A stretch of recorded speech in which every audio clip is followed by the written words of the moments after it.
I would like to acknowledge the traditional unceded territories of the Tsawwassen Masteo and Hamathquim Indian Band. I honor the deep connection to place on these territories and of all Hunkaminam-speaking peoples who have been caregivers living in relationship with this land since time immemorial.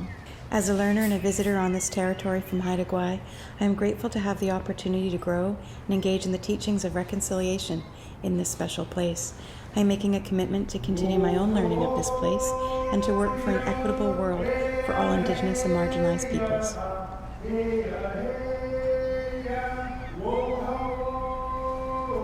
I am an eager and willing learner who loves to stretch the boundaries of my understanding. It has been a challenge to bring in authentic cultural ways of knowing, doing, and being into my various leadership roles.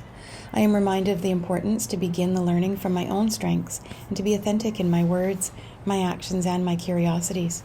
To honor that moment of pause, that space between learning and doing, to reflect on my TELP journey, I made the decision to take the readings, the discussions, the case studies, and weave a shawl.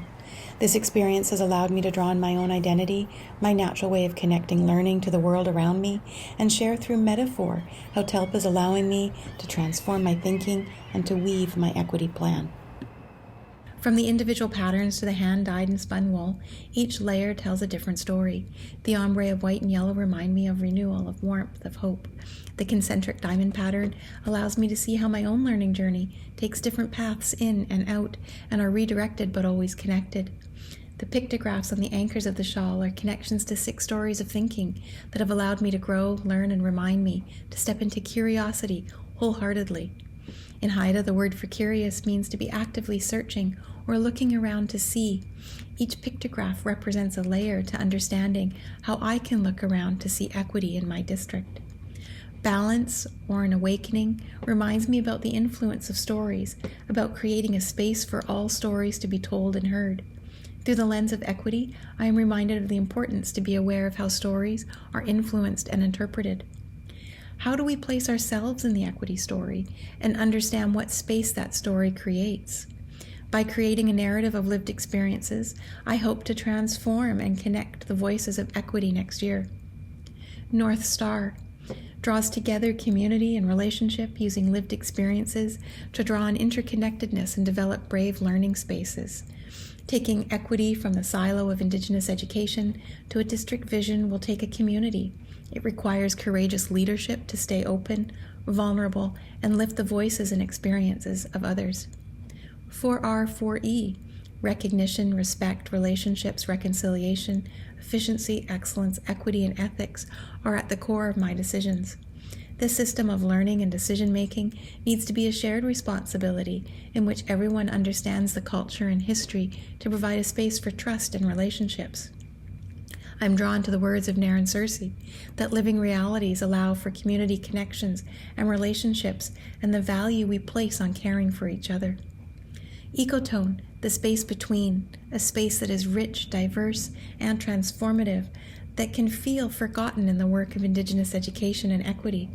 It seems like there is a desire for a quick fix so we can just get on with it. Instead of seeing the need to walk through that space slowly, with intention and with purpose, to allow for a clear vision to see, to be curious, and to learn together. It is in the ecotone of equity that I find the need to slow down, follow the teachings, lean into hard conversations, engage diverse perspectives, and honor all voices. It is here that I hope to invite those voices into that space to help write the story of equity. Inside Outside, the ability to see different perspectives, to engage in multiple levels of learning, sharing, and teaching. The work of equity transforms into a co-constructed narrative that keeps the shared values at the center. Opening the work of equity outside of Indigenous education will be the change needed to ensure those shared values are district-wide.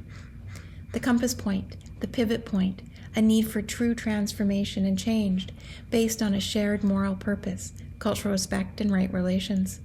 Dr. McGregor talked about the compass questions that spark us to think differently, create a pause that deconstructs assumptions and makes a space for alternative voices. It is in this moment of pause that I am brought back full circle to understanding the collective practice of equity and the leadership pathways that can occur within these lived experiences. When I look at the shawl, I see my questions, my passions, my need to share my equity plan in a way that grounds my cultural teachings and beliefs with my own identity and connections to people in the land. I will move forward with creating a space for equity within the broader narrative of the district, starting with the lived experiences of Indigenous students and families, providing opportunities for relationships built on trust. Jana Fox said that when we give through story, we shift the space to be able to receive. It is my hope to provide the voices of equity through story in order for the district to grow, receive, and transform. I'm curious, how do you weave your story of equity?